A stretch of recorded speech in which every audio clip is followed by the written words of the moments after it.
Bismillahirrahmanirrahim. Welcome to Sandal College Voice Section Online Class Second Year.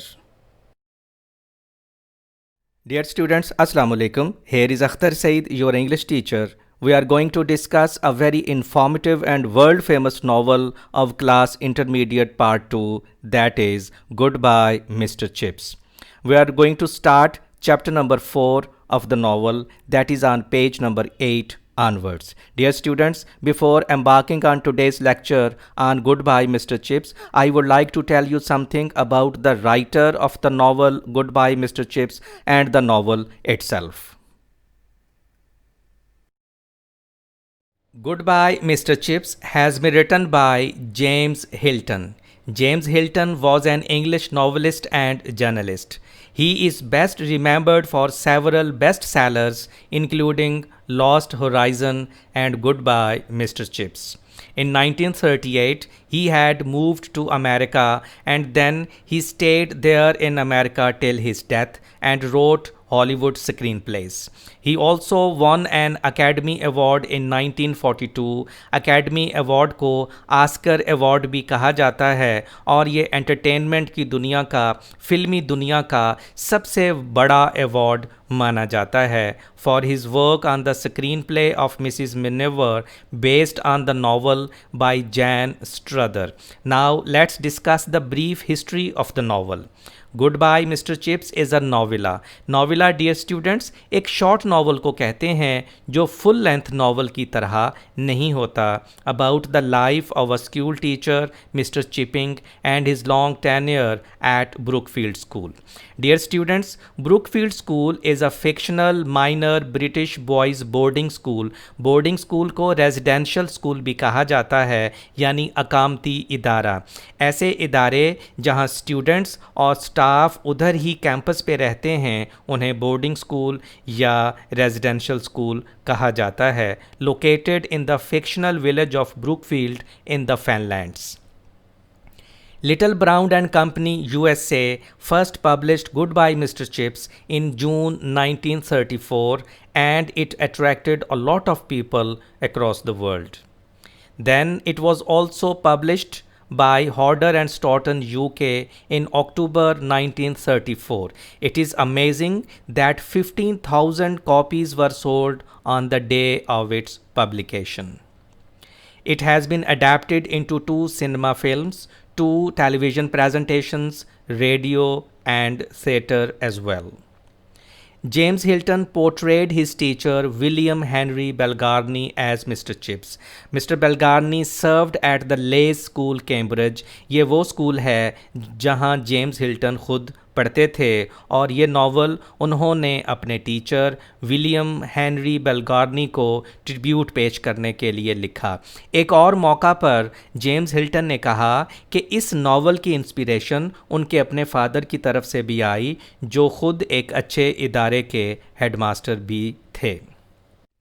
Dear students, page number 8 of the text book goodbye mister Chips, chapter number 4. In the first introductory paragraph of chapter number 4, we are going to discuss 2 questions. Number 1, what was stirred in Mr. Chips by the gentle aroma of tea? Question number 2, where and with whom did Mr. Chips go in the summer vacation of 1896? From here the first question starts, that is, what was stirred in Mr. Chips by the gentle aroma of tea? There came to him, stirred by the warmth. Stirred means excited, stimulated by the warmth of the fire and the gentle aroma of tea. Aroma means scent, यानी चाय की खुशबू और आग की हरारत से वो stirred हुए, वो stimulate हुए, वो excited हुए. तो उनको क्या याद आया? 1,000 tangled recollections of old times. तो उन्हें tangled means naughty, complexed, messy, उलझी हुई. रिकलेक्शंस मीन्स मेमोरीज, रेमिनिसेंसेस, यानी उन्हें उलझी हुई पुराने वक्तों की बहुत सी यादें आईं. वैसे भी जब आप सर्दियों में आग के पास बैठे हुए हों और चाय पी रहे हों तो आपको पुरानी यादें ज़रूर आती हैं.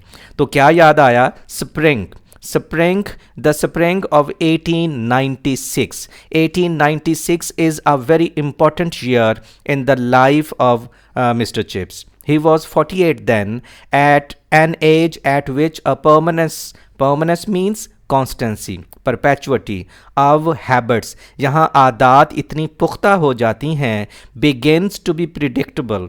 Predictable means foreseeable, anticipated. उस एज में जाके आदात इतनी पुख्ता हो जाती हैं कि उनके बारे में पहले से ही पेशीन गोई की जा सकती है कि अब ये क्या करेंगे। He had just been appointed house master. Appointed तकर्रुर होना, designated house master with this and his classical forms, यानी क्लासिकल फॉर्म्स मीन्स क्लासेस, यानी वो जो क्लासिकल लैंग्वेज जिन क्लासेस को पढ़ाते थे उनके साथ, और उनको जो नई नई ये जो हाउस मास्टरशिप मिली थी, he had made for himself a warm and busy corner of his life. तो वो बहुत ज़्यादा बिजी हो गए। रेजिडेंशियल इंस्टीट्यूशंस में जो हाउस मास्टर होते हैं उनकी लाइफ बहुत बिजी हो जाती है, क्योंकि वो सुबह से लेकर रात गए तक बच्चों के साथ ही रहते हैं, उनको लुक आफ्टर करते हैं, उनका ख्याल रखते हैं। From here the second question starts, that is, where and with whom did Mr. Chips go in the summer vacation of 1896? During the summer vacation he went up to the Lake District with Rowden, a colleague. Rowden जो उनके colleague थे, उनके साथ काम करने वाले थे, यानी co-worker. They walked and climbed for a week until Rowden had to leave suddenly on some family business. वो एक हफ्ते तक वहाँ सैर करते रहे, पहाड़ों पर घूमते फिरते रहे, जब राउडन को अपने किसी फैमिली बिजनेस की वजह से, अपने किसी ख़ानदानी प्रॉब्लम की वजह से वापस आना पड़ा। Chips stayed on alone at the Wasdale Head. वो जो इलाका था वास्डेल हेड का, मिस्टर चिप्स वहीं ठहरे रहे, जबकि उनके जो कॉलीग थे मिस्टर राउडन, ये वापस आ गए। वेयर ही बोर्डेड मीन्स क़याम करना, stayed in a small farm house, जहां वो एक छोटे से फार्म हाउस में रह रहे थे। Dear students, in this part of the paragraph, we'll discuss two questions. Number one, what happened to Mr. Chips when he hastened to help the girl? Very important question from the examination point of view. Number two, what did it turn out after Mr. Chips had got hurt? One day, from here first question starts, that is, what happened to Mr. Chips when he hastened to help the girl? जब उन्होंने जल्दी में लड़की की तरफ चलना शुरू कर दिया मदद करने के लिए, तो फिर उनके साथ क्या वाक़या पेश आया? This is a very important question from the examination point of view. One day climbing on Great Gable, ये एक माउंटेन का नाम है, पहाड़ का नाम है। He noticed a girl, उन्होंने एक गर्ल को देखा, एक लड़की को देखा, वेविंग सिग्नलिंग, वो हाथ का इशारा कर रही थी, जिस तरह से आप इस पिक्चर में देख रहे हैं कि वो किसी को हाथ का इशारा करके बुला रही है या मतवज्जो कर रही है, या excitedly, waving excitedly means enthusiastically, बड़े पुरजोश अंदाज में वो हाथ हिला रही थी, as you can see in the picture, from a dangerous looking ledge means sill, वो जो पहाड़ का थोड़ा सा हिस्सा आगे को बढ़ा हुआ होता है, वो बड़ा डेंजरस सा नज़र आने वाला था। उस पे खड़ी बड़ी गर्मजोशी से वो हाथ हिला रही थी, ज़ोर ज़ोर से हाथ हिला रही थी। तो मिस्टर चिप्स ने क्या समझा? Thinking she was in difficulties. Mister chips ये समझे कि शायद वो जो लड़की है वो किसी मुश्किल का शिकार है। ही हेसन्ड टूवर्ड्स हर, हेसन्ड का सिनोनिम होगा रश्ड, हरीड, वो बड़ी तेज़ी से उसकी तरफ चलना शुरू हो गए। But in doing so slipped, लेकिन ऐसा करने में वो स्लिप हो गए, as you can see in the picture कि वो स्लिप हो गए। And wrenched his ankle, wrenched means sprained, और उनका जो टखना था वो मुड़ गया, जिसकी वजह से वो बहुत ज़्यादा तकलीफ़ का शिकार हो गए। From here the second question starts, that is, what did it turn out after Mr Chips had got hurt? As it turned out, ये पता चला, she was not in difficulties at all, but she was merely महज, only signalling, signalling means waving, वो तो महज हाथ का इशारा किसको कर रही थी, to a friend farther down the mountain, जो मिस्टर चिप्स के नीचे, बहुत नीचे, पहाड़ की निचली जानब, पहाड़ के दामन की तरफ, वो अपनी एक सहेली को, अपनी एक फ्रेंड को हाथ हिला के बुला रही थी। She was an expert climber, expert means skillful, वो एक माहर पहाड़ पे चढ़ने वाली लड़की थी। Better even than Chips who was pretty good, mister Chips खुद भी अच्छे क्लाइंबर थे, अच्छे माउंटेनियर थे, लेकिन वो जो लड़की थी वो मिस्टर चिप्स से भी बेहतर थी। दस he found himself the rescued instead of the rescuer, वो जो उनको बचाने के लिए गए थे बल्कि बाद में उनको खुद बचाना पड़ा, वो लड़की उनको बचा के नीचे लेके आई। And neither role was one for which he had much relish, relish means enjoyment, delight, और इन दोनों किस्म का जो अमल था, लड़की को बचाने के लिए जाना और बल्कि बाद में खुद लड़की उसको बचा के जो नीचे लेके आई, इन दोनों में से किसी अमल में भी उन्हें कोई enjoyment महसूस नहीं हुई, उन्हें कोई खुशी महसूस नहीं हुई। Dear students, here in this part of the paragraph we will discuss two questions. Number one, what were Mr. Chips' views about modern women? Question number two, was Mr. Chips a conventional person? From here, question number one starts, that is, what were Mr. Chips' views about modern women? For he did not, he would have said, care for women. Mister chips औरतों की को ख़ास परवाह नहीं करते थे, असल में वो औरतों की कंपनी में ज़्यादा कंफर्टेबल फील नहीं करते थे। Basically he was a bit shy person, थोड़े से शर्मीले आप कह सकते हैं। He never felt at home or at ease with them, उनके साथ वो कभी भी ईजी फील नहीं करते थे, वो कंफर्टेबल फील नहीं करते थे। And that monstrous creature, monstrous means horrible, creature means living being, ये जो खौफनाक किस्म की मखलूक, वो ये वर्ड यूज़ करते थे औरतों के लिए। Beginning to be talked about, जिसके चर्चे शुरू हो गए थे, जिनके बारे में बातें शुरू हो गई थीं।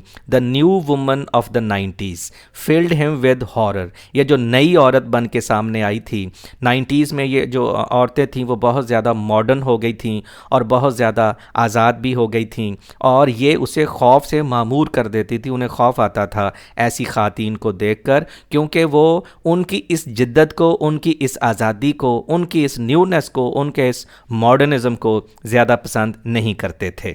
तो ये उसके व्यूज़ थे औरतों के बारे में। From here second question starts, was mister chips a conventional person?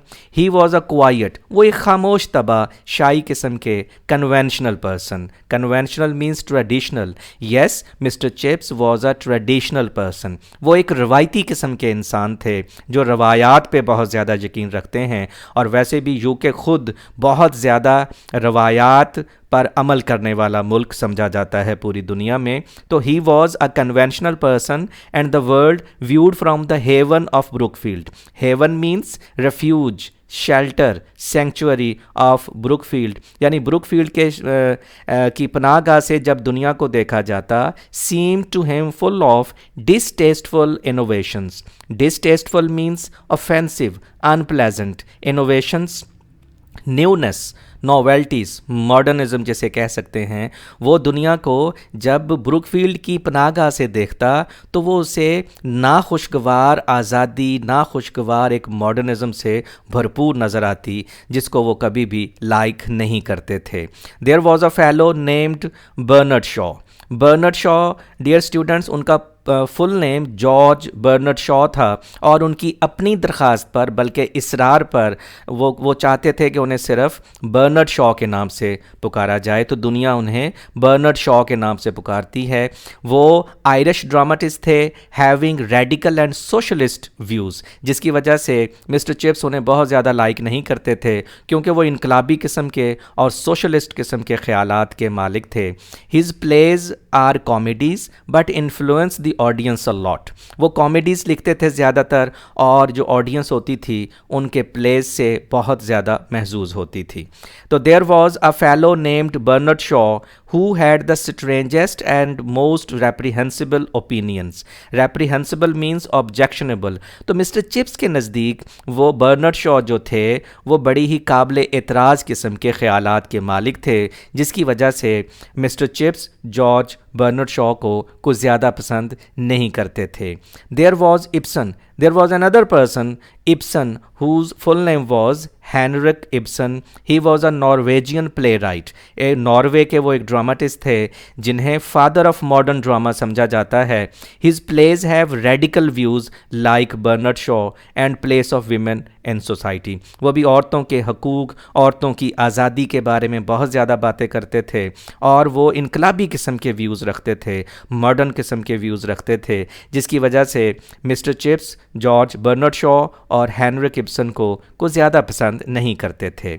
There was Ibsen too with his disturbing plays, and there was this new craze, craze means obsession, enthusiasm, एक पागलपन सा था for bicycling which was being taken up by women. यानी औरतें अब bicycle चलाना शुरू हो गई थीं, और ये जो बात है कि औरतों का बाइसिकल चलाना मिस्टर चिप्स को किसी तरह भी नहीं भाता था। मिस्टर चिप्स किसी तरह से भी औरतों के बाइसिकल चलाने को पसंद नहीं करते थे, और वो बाइसिकल भी चलाती थी इक्वली विद मैन, मैन के साथ साथ वो बाइसिकल चलाती थी। Chips did not hold with means like, approved of, liked, उसको वो पसंद नहीं करते थे। All this modern newness and freedom, इस न्यूनेस को, इस जिद्दत को, इस आज़ादी को वो पसंद नहीं करते थे। Dear students, here in this part of the paragraph, we will discuss two questions. Number one, what were Mr. Chips' views about nice women? Question number two, how was Mr. Chips brought down the mountain? Both the questions are very important. He had a vague notion. From here, the first question starts, that is, what were Mr. Chips' views about nice women? He had a vague notion. Vague means unclear. Notion means idea. वो एक बड़ा ही unclear सा, मुबहम सा ख्याल रखते थे औरतों के बारे में। If he ever formulated it formed it, अगर उन्होंने कभी औरतों के बारे में सोचा हो या कभी को ख्याल बनाया भी हो तो वो बड़ा मुबहम सा ही होता था, यानी वेग नोशन होता था। That nice women were weak according to mister Chips, when he was talking about the nice women, he thought that nice women were weak, timid. Timid means fearful, shy, and delicate. Delicate means subtle, mild. उनके नज़दीक जो औरतें, जो nice women होती हैं, वो कमज़ोर होती हैं, शाई किस्म की होती हैं और नरमो नाजुक किस्म की होती हैं। And that nice men treated them with a polite but rather distant chivalry. Chivalry means courtesy, politeness. और उनके नज़दीक जो नाइस मर्द होते हैं, जो अच्छे मर्द होते हैं, वो उनको बड़ी मेहरबानी से और कदरे किसी कदर फासले से रह के अदब व एहतराम से पेश आते हैं। From here the second question starts, that is, how was Mr. Chips brought down the mountain? He had not therefore expected to find a woman on Great Gable. वो ग्रेट गैबल पे किसी, चूँकि पहाड़ों पे चढ़ना औरत के लिए बज़ाहिर वो समझते होंगे कि मुश्किल काम है, इसलिए वो नहीं समझते थे कि ग्रेट गैबल पे जो बहुत बड़ा पहाड़ है उस पे कोई औरत भी उन्हें नज़र आएगी। But having encountered one, encountered मतलब मेट, came across, उन्हें एक औरत मिली who seemed to need masculine help. Masculine means male, manly, जिन्हें एक मर्द की मदद की ज़रूरत थी, जो मिस्टर चिप्स समझते थे। हालांकि उन्हें उस लड़की को, जिसका नाम कैथरीन है, हम आगे जाके पढ़ेंगे, उसको किसी मदद की ज़रूरत नहीं थी। वो तो अपनी एक फ्रेंड को नीचे हाथ हिला रही थी जो मिस्टर चिप्स से नीचे थे, यानी पहाड़ के निचली तरफ थे।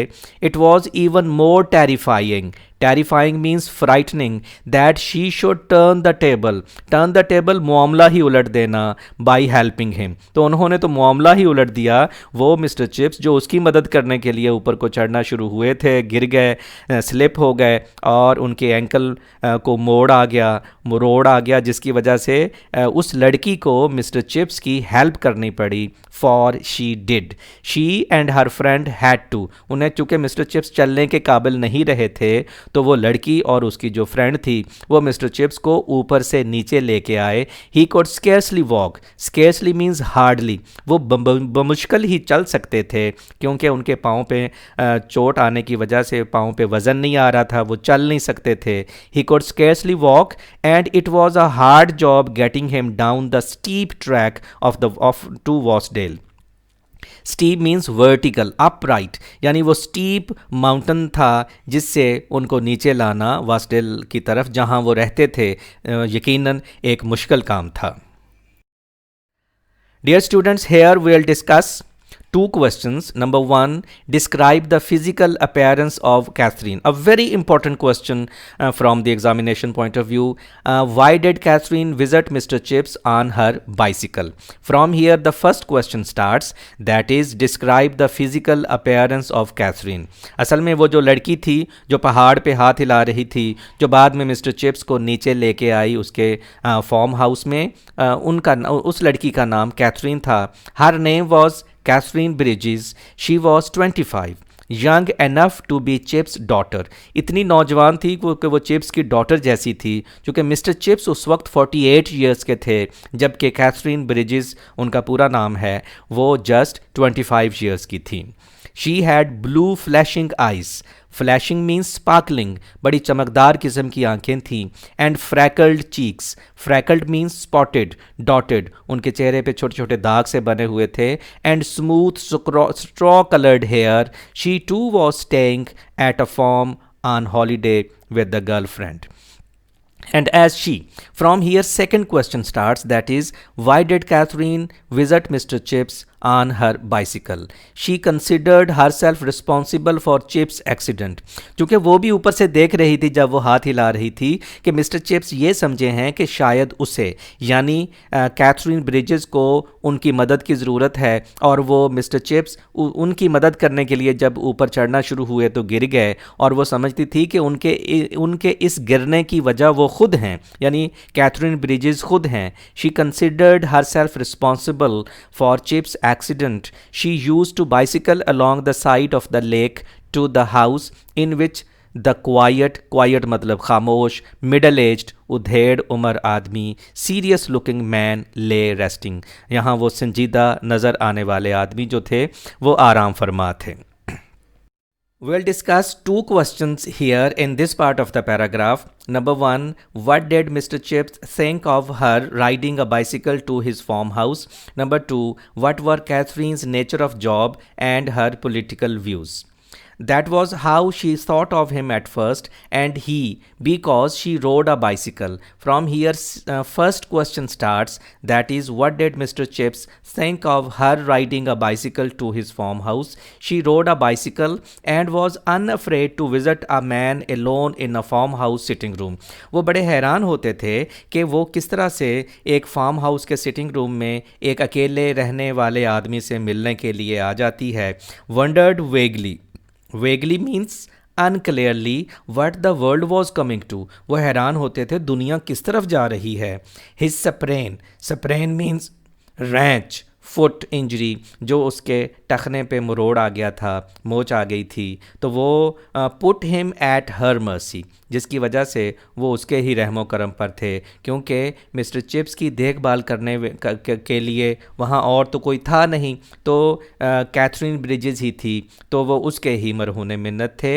And it was soon revealed to him, revealed means showed, exposed, उसे पता चला how much he might need that mercy, कि उसे किस कदर उसके रहमो करम की ज़रूरत है। From here the second question starts, that is what were Catherine's nature of job and her political views. She was a governance out of job, governance educator, tutor वो जो घर में किसी के जाके पढ़ाती हैं उन्हें कहा जाता है governance, but she was out of job. With the little money saved up she red and admired Ibsen. Admired means praised, appreciated, यानी वो तारीफ़ किया करती थी, पढ़ती थी. किसको? हेनरिक इब्सन को, जिनके बारे में हम ऊपर पढ़ चुके हैं. वो इब्सन बहुत ही मॉडर्न किस्म के ख़यालात के मालिक थे और कैथरीन ब्रिजेस खुद भी मॉडर्न थी और मॉडर्न किस्म के ख़यालात रखती थी. इसलिए तो वो बाइसिकल चला के उनसे मिलने के लिए बेखौफ व ख़तर आ जाती थी. तो वो हेनरिक इब्सन को पढ़ती थी और उन्हें लाइक करती थी. She believed that women ought to be admitted to the universities. वो इस बात पे यकीन रखती थी कि ख़ातीन को भी यूनिवर्सिटीज़ में दाखिला मिलना चाहिए. She even thought they ought to have a vote. वो ये भी समझती थी कि औरतों को भी वोट डालने का हक होना चाहिए. In politics she was a radical. Radical means revolutionary. Politics में वो इनकलाबी सोच रखने वाली लेडी थी. विद लीनिंग्स, लीनिंग्स कहते हैं preferences, bent of mind towards the views of people like Bernard Shaw and William Morris. Bernard Shaw के बारे में हम ऑलरेडी पढ़ चुके हैं और विलियम मॉरिस जो थे ये ब्रिटिश पोइट थे, आर्टिस्ट थे, सोशल रिफॉर्मर थे और एक टेक्सटाइल डिज़ाइनर थे. तो सोशल रिफॉर्मर होने की वजह से ये भी जिद्दत पसंद थे, जिसकी वजह से कैथरीन ब्रिजेस विलियम मॉरिस को भी बहुत पसंद करती थीं. Here in this part of the paragraph, we will discuss two questions. How did Mr. Chips respond to Catherine's views at first? Number 2, what was comfortable place for Mr. Chips to sit and why? From here, first question starts, that is, how did Mr. Chips respond to Catherine's views at first?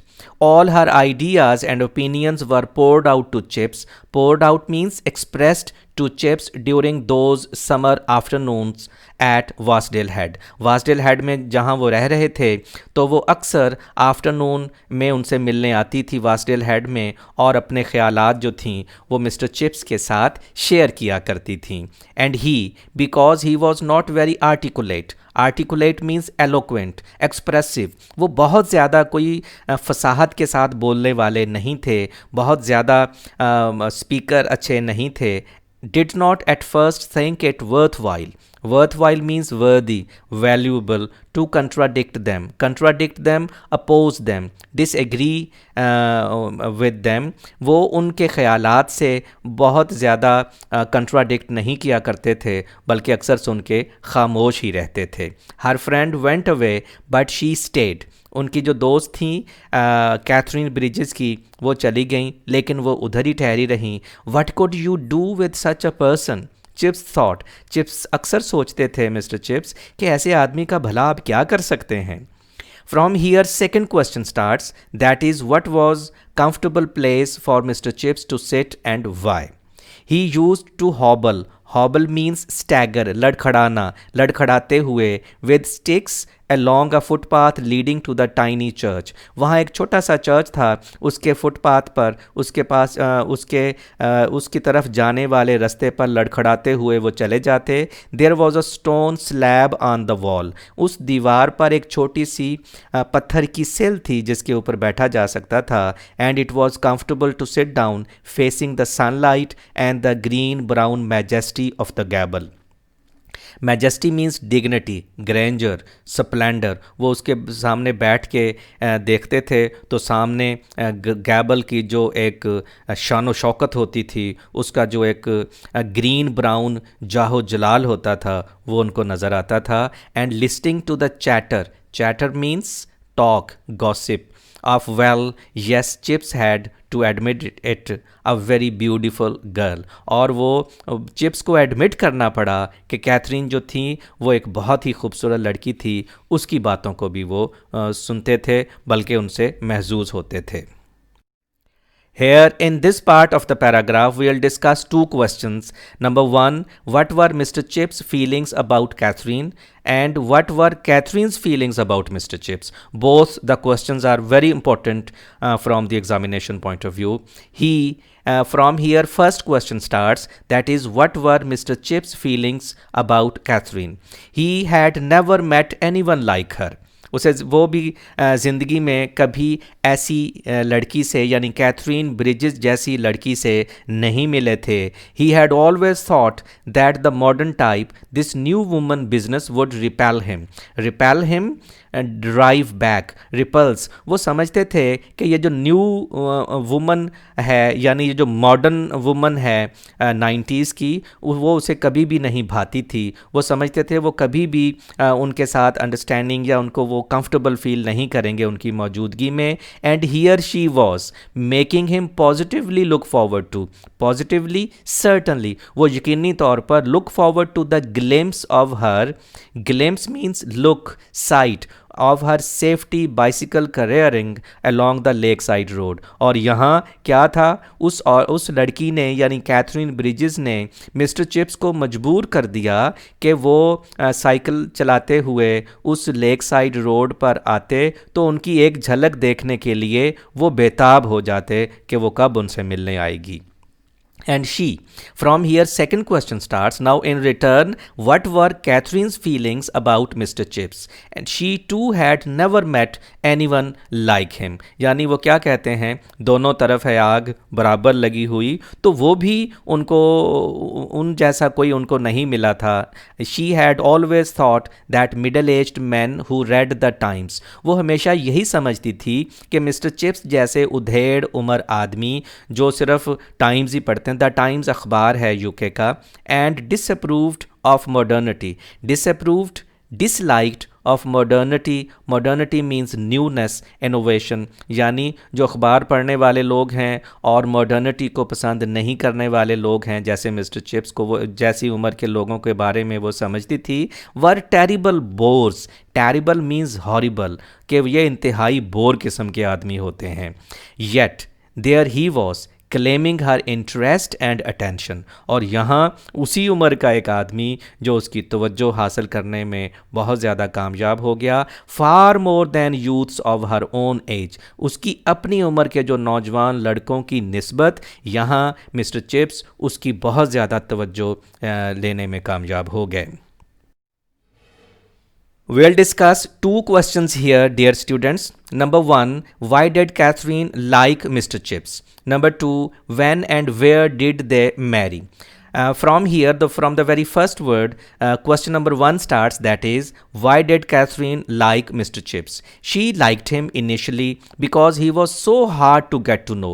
उसे जानना बहुत ज़्यादा मुश्किल लग रहा था, जिसकी वजह से कैथरीन मिस्टर चिप्स को लाइक करने लगी. Because he had gentle and quiet manners. Because his opinions dated from those utterly, completely impossible 70s and 80s. यानी 70s, 1870s and 1880s and even earlier, बल्कि उससे भी पिछले ज़माने से उसकी ओपिनियन का ताल्लुक़ होता था. Yet were for all that so thoroughly honest. Thoroughly means comprehensively, completely honest. उनकी जो भी ओपिनियंस होती थी उनमें ऑनेस्टी झलकती थी, जिसकी वजह से कैथरीन ब्रिजेस मिस्टर चिप्स को पसंद करती थी. And because her eyes were brown and he looked charming. Charming means attractive, appealing when he smiled. जब वो मुस्कुराते थे तो उनकी ब्राउन आइज़ बहुत ही अट्रैक्टिव लगती थी कैथरीन ब्रिजेस को. Of course I shall call you Chips too, she said when she learned that was his nickname at school. तो उन्होंने कहा, कैथरीन ब्रिजेस ने जब उन्हें पता चला कि स्कूल में उनका निकनेम चिप्स है तो वो कहने लगी मैं भी आपको चिप्स ही कहूँगी. और मैं आपको बताता चलूँ, जो अच्छे टीचर होते हैं रेजिडेंशियल इदारों में उनका निकनेम ज़रूर होता है. From here the second question starts, that is, when and where did they marry? Within a week they were head over heels in love. Head over heels idiom है जिसका मतलब है completely. Within a week they were completely in love.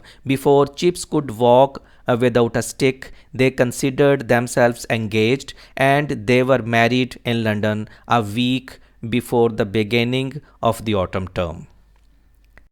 That's all of today's lecture, dear students. I'm sure you might have enjoyed today's lecture. Before leaving, I must I must suggest you to consult the description link below. I have given a few words which are included in your MDCAT vocabulary, and those words are a part of chapter number 4 of Goodbye, Mr. Chips. If you have any question, if you have any problem, you may comment in the comment section below. I'll inshallah be there to answer you. Till some next lecture, take a very good care of yourself and your dear ones. Thank you very much.